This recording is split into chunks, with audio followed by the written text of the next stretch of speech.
Hello students, मेरा नाम doctor Gajendra पुरोहित और आज हमारे साथ है रক্তিम रे, जिन्होंने सीएसआईआर नेट की तैयारी हमारे साथ शुरू करी थी।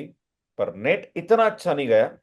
पर आपने गेट एग्जाम प्रिपेयर किया और गेट एग्जाम में आपकी 88 रैंक आई है, जो कि बहुत अच्छी रैंक के साथ गेट एग्जाम क्रैक किया। तो रক্তিम, आपको बहुत बहुत बधाई। और थोड़ा सा अपनी जर्नी के बारे में बताइए और अपने बारे में बताइए। जी sir, first of all thanks a lot sir. मेरा नाम रক্তিम है, रক্তিम रे। और मैं कोलकाता वेस्ट बंगाल से हूँ। मैंने अपनी बीएससी 2023 में कंप्लीट की है, जादवपुर यूनिवर्सिटी कोलकाता से। और मैं अभी मेरे एमएससी फाइनल ईयर में हूँ और मैं वही करता हूँ, जादवपुर में ही मेरी एमएससी अभी चल रही है। तो मैंने इनिशियली शुरू किया था अक्टूबर 2024 के आसपास सीएसआई नेट की प्रिपरेशन के लिए, क्योंकि सीएसआई नेट और गेट का सिलेबस ऑलमोस्ट 80 to 85% सेम है। तो मैंने नेट का ही सोच के शुरू किया था। तो मैंने सर का कोर्स लिया था दिसंबर के महीने में। वो सीएसआई नेट का जो क्रैश कोर्स था सर का, वो मैंने लिया था।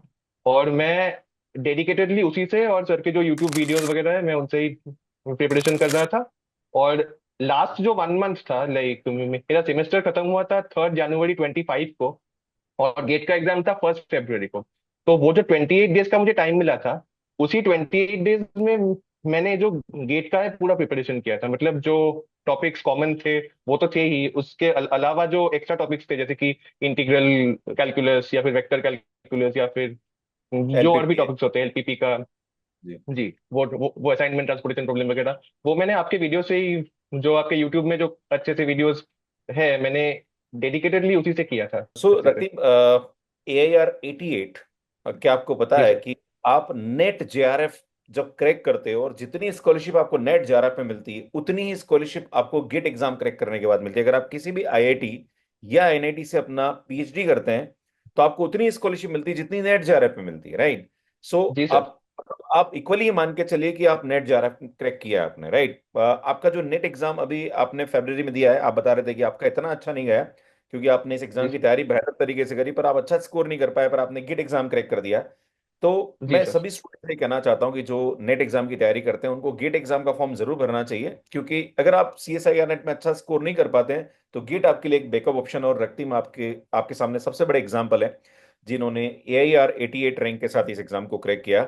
सो रক্তিम, आपकी जो प्रिपरेशन है ये कब से शुरू हुई? आपने कब से नेट एग्जाम की तैयारी शुरू करी और साथ में आपके दिमाग में कब आया कि आपको गेट के एग्जाम की तैयारी भी करनी चाहिए? जी सर, लाइक मेरा प्लान था कि मैं नेट और गेट दोनों की तैयारी करूंगा। लेकिन मेरा जो टारगेट था वो नेट का ही था। तो मैंने अराउंड लाइक 4 से 5 महीने पहले से मैंने लाइक फॉर्मली तैयारी करना शुरू किया था। तो इनिशियल स्टेज में मैं जो नेट और गेट के जो कॉमन क्वेश्चन है, जैसे कि लीनियर अलजेब्रा, ग्रुप थ्योरी, फिर ओडीई पीडी, वो सब मैं आपके वीडियोज से और आपके कोर्सेज से कर रहा था। तो जो लास्ट एक महीना था, वो जो जनवरी का जो महीना था, मैंने उसी महीने में प्राइमरीली गेट का तैयारी एकदम फोकस करके किया। मतलब गेट के क्वेश्चंस लगाना, उसके पीवाईक्यू, जो एक्स्ट्रा टॉपिक्स है वो मॉक टेस्ट लगाना। तो गेट का प्रिपरेशन मेरा एक्चुअली उस एक महीने में ही हुआ था। तो क्या आपको लगता है कि जो नेट का कंटेंट हम आपको प्रोवाइड करते हैं उससे आपका जो रियल लीनियर कॉम्प्लेक्स मॉडर्न या फिर जी आप ओडी पीडी की बात करें, जो कि कॉमन सिलेबस है, क्या आपको लगता है कि वो जी। इनफ है या उसके लिए अलग एफर्ट्स लगाने की जरूरत पड़ी आपको?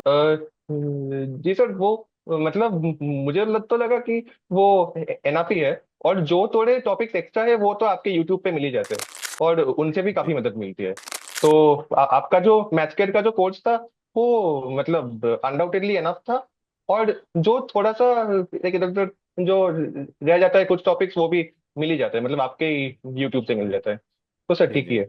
अच्छा रক্তিम, आपने AIR 88 के साथ इस एग्जाम को क्रैक किया है। नाउ आप आईआईटी से पीएचडी करने वाले हैं। मुझे 100% जी विश्वास सर। है कि आप आईआईटी में एमटेक में आपका इजीली सिलेक्शन हो जाएगा या फिर आप पीएचडी में इजीली चले जाएंगे।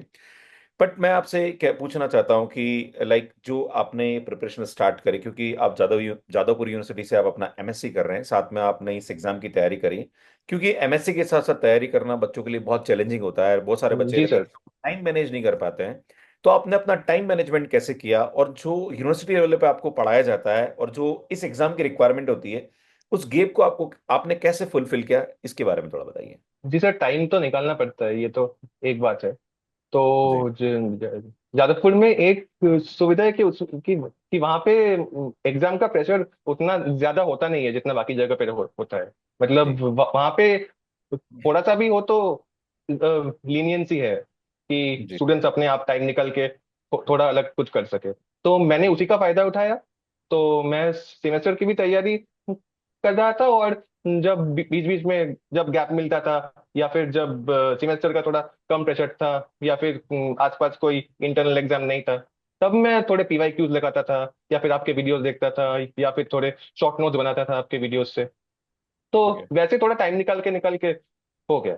तो एक सवाल और मेरा यहाँ पे पूछने का है कि जब बच्चा एग्जाम की तैयारी कर रहा होता है तो भटकाव बहुत होता है कि यार जीपी सर से पढ़ रहा हूँ, मेरा होगा कि नहीं जी होगा। सर।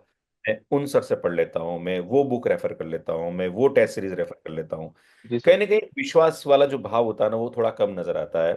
तो क्या आपको भी ऐसा कुछ था? क्या आपने भी कुछ अलग अलग प्लेटफॉर्म को रेफर किया, या आपने भी कुछ बुक्स रेफर करी, या स्टिक रहे कि सर जो पढ़ रहा हूँ मैं काफी है? लाइक आपका कैसा रहा? अ, लाइक जी सर, मैं बहुत ऑनेस्टली आपको बताता हूँ।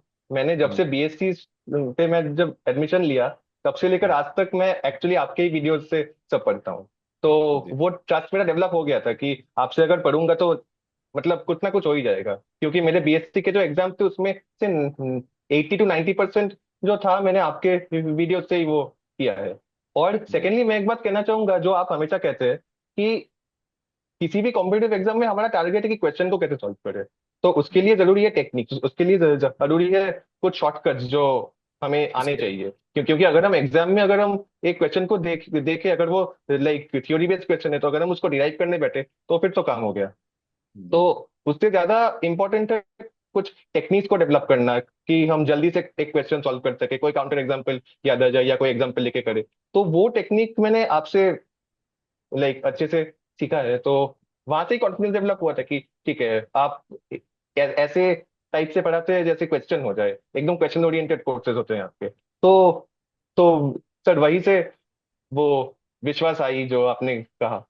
अच्छा, एक मेरा और क्वेश्चन है कि like C S I R NET exam का आपका, क्योंकि सी एस आर नेट का जो एग्जाम है और आई आई टी जेम का एग्जाम है, दोनों पैरेलल आपके चल रहे थे। और जब जी आपने नेट एग्जाम दिया, और I think C S I R NET exam उसके बाद हुआ था, राइट? जी तो सर। लाइक आपका गेट एग्जाम तो थोड़ा ठीक गया था आपका, मुझे लगता है बीच में अपना बात भी हुआ था, आपने मुझे मैसेज भी किया था या कॉल हुआ था जी कि जी सर जी। मेरा गेट एग्जाम में अच्छा किया हूँ मैंने, बट सर नेट एग्जाम मेरा अच्छा नहीं गया। तो एक जी वो सर। फ्रस्ट्रेशन डेवलप होता है कि यार मैं नेट, बहुत सारे बच्चे ऐसे हैं जो नेट एग्जाम अच्छा नहीं कर पाए, राइट, पर वो गेट में अच्छा कर जाते हैं या स्टेट लेवल सेट एग्जाम निकाल जाते हैं। तो कहीं ना कहीं लाइक आपके मन में भी वो फ्रस्ट्रेशन रहा होगा कि यार मैं गेट एग्जाम अच्छा नहीं कर पाया, मतलब नेट एग्जाम अच्छा नहीं कर पाया, पर मैंने गेट अच्छा कर लिया, यार क्यों मैं अच्छा नहीं कर पा रहा हूँ? क्या एग्जाम देने के बाद आपको भी ऐसी कुछ फीलिंग है, और कैसे आप उसको ओवरकम किया? क्या अब तो आप अच्छा रैंक के साथ एग्जाम आपने क्रैक किया, पर जो स्टूडेंट्स यहाँ पे नेट एग्जाम की तैयारी कर रहे हैं और कहीं ना कहीं ये फेजेस को वो भी फेस कर रहे हैं, आपकी उनके लिए क्या एडवाइस है कि उनको क्या करना चाहिए, और कैसे वो भी आप जैसा करियर बना पाए और आप जैसी रैंक के साथ इस एग्जाम को क्रैक कर पाए? इसके बारे में थोड़ा बताइए। ये तो आपने बिल्कुल सही बात बोली कि जब मेरा नेट एग्जाम हुआ था, तब मुझे उतना अच्छा नहीं लगा था, कि मुझे लगा कि मैं इससे और बहुत बेहतर कर सकता था। लेकिन इस बार जो हुआ था, मतलब पहले गेट हुआ फिर नेट हुआ। तो जी मैंने जब गेट एग्जाम दिया, तब भी मुझे लगा था कि शायद इससे अच्छा कर सकता था, लेकिन तब एक लाइक हल्की सी सेटिस्फैक्शन थी कि मैं जितना कर सकता था मैंने उतना किया है, और अच्छा शायद हो सकता था, नहीं भी हो सकता था। लेकिन नेट एग्जाम के बाद मुझे लगा था कि शायद और अच्छा डेफिनेटली हो सकता था। जी तो उसके लिए मैं यही कहूंगा कि रेगुलर प्रैक्टिस की जरूरत है। पीवाई क्यूज हमको रेगुलरली करना चाहिए। और मोस्ट इम्पोर्टेंटली मैं कहूंगा, जनरल एप्टीट्यूड का जो सेक्शन है वो हमको इग्नोर नहीं करना चाहिए। क्योंकि जी गेट में भी मेरा जो मार्क्स इतना लाइक आया, उसमें ऑलमोस्ट 40% मार्क्स मेरा एप्टीट्यूड से ही आया था। वो जो 15 मार्क्स का होता है, मुझे 15 में से अराउंड 13 के आसपास मिला। तो उसके कारण मेरा मार्क्स जो है बहुत लिफ्ट अप हुआ। और नेट के लिए मैं ये करूंगा कि ऑफकोर्स नेट और गेट सिलेबस दो बहुत सिमिलर है, लेकिन दोनों एग्जाम्स के पैटर्न जो है बहुत अलग अलग है। मतलब गेट में जो पूछे जाते हैं वो बहुत ही लाइक टेक्निक बेस्ड है। मतलब अगर आपको टेक्निक्स अच्छे से आती है, अगर आपको शॉर्टकट अच्छे से आता है, तो आप क्वेश्चंस को कर लेंगे। लेकिन नेट के लिए आपको कॉन्सेप्ट अच्छे से आना चाहिए। लेकिन अगर जी आपका कॉन्सेप्ट क्लियर है, तभी आपका नेट अच्छा होगा। तो मुझे और लगता है लास्ट कि मेरे उस कॉन्सेप्चुअल एरिया में थोड़ी सी कमी रह गई। और मैं अभी उसी में काम करने का सोच रहा हूँ कि कैसे कॉन्सेप्ट्स को अच्छे से किया जाए। और एक और चीज बताना चाह रहा हूँ कि जब गेट एग्जाम और नेट एग्जाम पास में थे तब मैंने लास्ट में वन शॉट सीरीज काफी ली थी, प्लस कॉम्बैट जी सीरीज सर। और पीवाईक्यूज मैंने काफी कराए थे, तो मुझे जी लगता है सर। कि वो कि आपके लिए हेल्पफुल रहे होंगे। सो यार रক্তিम, बहुत अच्छा लगा आपसे बात करके, और मुझे लगता है कि ये एग्जाम क्रैक करने के बाद आपके घर में एक माहौल होगा कि यार माता पिता खुश जी होंगे कि सर। बच्चा गेट रैंक के साथ। डेफिनेटली। बेटा, गेट के अंदर अंडर 100 रैंक लेना बहुत बड़ी बात है, और आपने बहुत बड़ा अचीवमेंट हासिल किया, उसके लिए मैं बधाई देता हूँ। और आप जीवन में ऐसे ही आगे बढ़ें और अपने माता पिता का नाम रोशन करें, मैं ऐसी कामना करता हूँ। लास्ट में कोई आपका क्लोजिंग मैसेज, जो स्टूडेंट्स आपको सुन रहे हैं जो तैयारी करना चाहते हैं IIT JAM CSIR NET GATE exam की, आपके लिए, आपकी उनके लिए क्या 3 से 4 टिप्स है, प्लीज उनको आप दे पाए तो अच्छा रहेगा। जी जी जी सर, मेरी एक फर्स्ट जो मैं कहना चाहूंगा कि मॉक टेस्ट को डेफिनेटली आपको दे देना चाहिए। वो गेट हो, नेट हो, कोई भी एग्जाम हो, उससे पहले आपको डेफिनेटली 5 से 6 मॉक टेस्ट आपको डेफिनेटली लगाना चाहिए। क्योंकि मॉक टेस्ट लगाने से आपको समझ आता है कि एक्चुअल एग्जाम में आपको करना क्या है, लाइक आपकी क्या स्ट्रेटेजी होनी चाहिए। वो फिर एग्जाम में पेपर इजी आया डिफिकल्ट आया वो अलग बात है, तो थोड़ा 19-20 का हो गया। लेकिन अगर आप मॉक टेस्ट देंगे तो आपके मन में एक लाइक स्ट्रैटेजी बन जाएगा कि मुझे एग्जाम को शुरुआत ऐसे करनी है। तो ठीक है। वो पहला। और सेकेंडली मैं कहूंगा कि जो एप्टीट्यूड का पोर्शन है, वो नेट में हो या गेट में हो, वो एप्टीट्यूड का सेक्शन बहुत इंपॉर्टेंट है। क्योंकि वहाँ के क्वेश्चन एक्चुअली बहुत ईजी है। मतलब हम जो एमएससी कर रहे हैं या फिर कर चुके हैं, तो हमने तो वो सब पहले ही पढ़ रखा है, मतलब कभी ना कभी तो पढ़ ही रखते हैं 9-10 में या 11-12 में। तो उस सेक्शन को बिल्कुल भी इग्नोर नहीं करना चाहिए, क्योंकि वहां से स्कोर एक्चुअली बहुत ज्यादा बूस्ट अप होता है। हाँ, इवन सीएसआर नेट में भी बहुत मैटर करता है, हमने जी यूट्यूब पे जी। बहुत सारा काम कर रखा है जनरल एप्टीट्यूड के लिए, मतलब काफी फ्री जी सर कंटेंट आता एकदम। जी है। जी सर। जी। बिल्कुल। ठीक है। और कोई टिप आप, और कोई आप पॉइंट बताना चाहेंगे आप बच्चों को? सर बस यही, मतलब लाइक कंसिस्टेंटली आपको क्वेश्चंस करना चाहिए। और हम्म। डेफिनेटली पीवाईक्यूज आपको सारे के सारे सॉल्व करने चाहिए। और एक बात जो आप भी हमेशा ही कहते हैं, मुझे शायद दोबारा कहने की जरूरत नहीं है, कि शॉर्ट नोट्स बना के रिवाइज करना वो बहुत इंपॉर्टेंट है। कि ठीक आप है। जो भी टॉपिक पढ़े उसके पास आपका खुद का रिटर्न नोट्स होना बहुत जरूरी है। मतलब जो नोट्स आपने लिखा है, किसी और के नोट्स नहीं, जो नोट्स आपने समझ के लिखा है वो आपके पास डेफिनेटली होना चाहिए। और आपको वही नोट्स बार बार रिवाइज करना चाहिए, तो उससे फायदा डेफिनेटली होता है। चलो यार, बहुत अच्छा लगा रক্তিम। और मुझे लगता है कि जादव, मैं आज कोलकाता में ही हूँ और मेरा आज इवेंट था जादवपुर यूनिवर्सिटी के अंदर, पर कुछ रीजन की वजह से वो कैंसिल हुआ। और कल मेरा टेक्नो इंडिया में इवेंट है, तो लाइक मैं कोलकाता में ही हूँ, और बहुत अच्छा लगा आपसे मिलके। मुझे लगता है जादवपुर यूनिवर्सिटी वाले बच्चे भी हमारे यूट्यूब को फॉलो करते होंगे, बहुत सारे जी बच्चे सर, ऑलमोस्ट करते सभी हैं। लोग करते हैं। तो यार अच्छा लगा रক্তিम आपसे बात करके, और मैं भगवान से प्रार्थना करूंगा कि आप जीवन में इससे बड़ी सफलता हासिल करें और फिर आप मेरे साथ वापस जुड़े।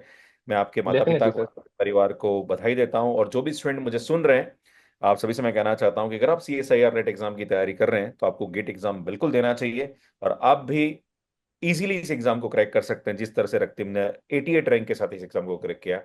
वंस अगेन रক্তিम, बहुत बहुत बधाई and congratulation. And maths care team आपके साथ हमेशा खड़ी हुई है, जब भी आपको कोई भी एडवाइस चाहिए, क्योंकि मैं अलग अलग आईआईटीज एनआईटीज में जाता रहता हूँ, जो भी स्टूडेंट वहां से एमएससी कर रहे हैं या पीएचडी कर रहे हैं, वो मुझे जानते हैं, और कहीं ना कहीं मिलते भी हैं स्टूडेंट्स आके कि सर, लाइक हम पढ़ते भी हैं आपसे, और मुझे लगता है अगर आपको कोई भी हेल्प चाहिए तो मैं आपकी मदद हमेशा करने के लिए तैयार हूँ, मेरी टीम हमेशा आपके साथ खड़ी हुई है। तो वंस अगेन आपको बहुत बहुत बधाई, और आप जीवन में आगे बढ़े ऐसी कामना करता हूँ। Thank you so much. Thanks a lot sir. Thanks a lot, मेरा प्रणाम आपको।